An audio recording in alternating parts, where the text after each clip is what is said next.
নিয়ে আসলাম আপনাদের জন্য বাজাজ ডিসকভার 125 সিসি মোটরসাইকেলটির সামনের টায়ারের কন্ডিশন, মোটরসাইকেলটির পিছনের টায়ারের কন্ডিশন, মোটরসাইকেলটি শোরুম কন্ডিশন আছে।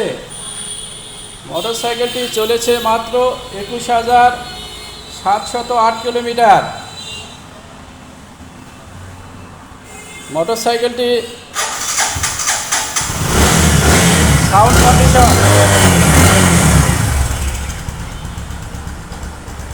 আপনাদের প্রয়োজনে চলে আসুন আমাদের জামিল মোটরসে। আমাদের জামিল মোটরসের ঠিকানা দোয়েল মোড়, main road, Birampur. Mobile number 01714625218। ধন্যবাদ। সবাই ভালো থাকবেন, নিরাপদে থাকবেন, আমাদের জামিল মোটরসের সঙ্গেই থাকবেন। আল্লাহ হাফেজ।